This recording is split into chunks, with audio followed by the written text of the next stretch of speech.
The death of George Floyd took place thousands of miles away, in another country, under another jurisdiction, and yet we simply cannot ignore the depth of emotion that has been triggered by that spectacle of a black man losing his life at the hands of the police.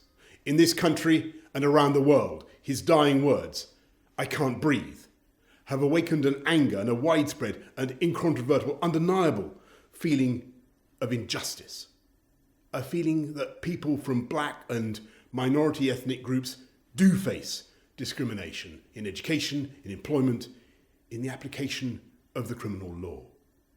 And we who lead and who govern simply can't ignore those feelings because in too many cases, I'm afraid, they will be founded on a cold reality.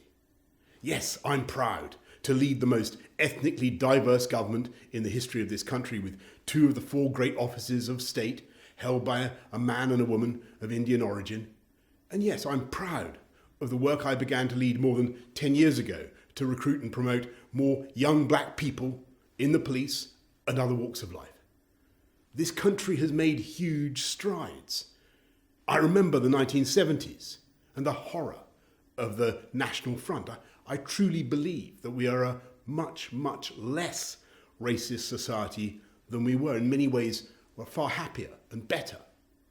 But we must also frankly acknowledge that there is so much more to do in eradicating prejudice and creating opportunity. And the government I lead is committed to that effort. And so I say, yes, you're right. We're all right to say Black Lives Matter. And to all those who have chosen to protest peacefully and who have insisted on social distancing, I say, yes, of course, I hear you, I understand.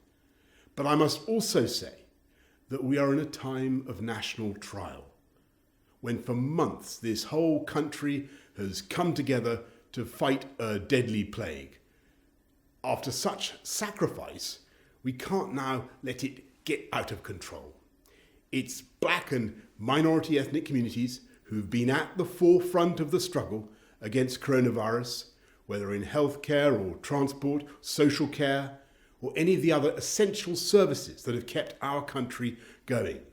And it's BAME communities, tragically, that have paid a disproportionate price. So no, I will not support those who flout the rules on social distancing for the obvious reason that we risk a new infection at a critical time just as we've made huge progress. And no, I will not support or indulge those who break the law or attack the police or desecrate public monuments. We have a democracy in this country. If you want to change the urban landscape, you can stand for election or vote for someone who will. And so I must say clearly that those who attack public property or the police, who injure the police officers who are trying to keep us all safe, those people will face the full force of the law.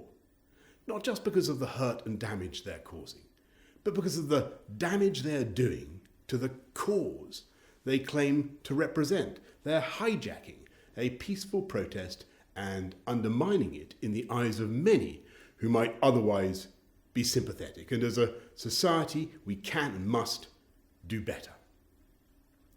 This month, on the 22nd of June, we celebrate the arrival of the Empire Windrush in 1948.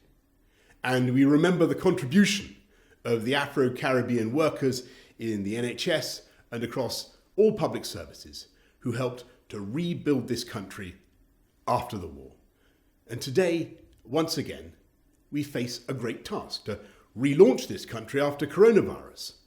So let's work peacefully, lawfully, to defeat racism and discrimination wherever we find it. And let us continue to work together across all the communities of this country as we put Britain back on its feet.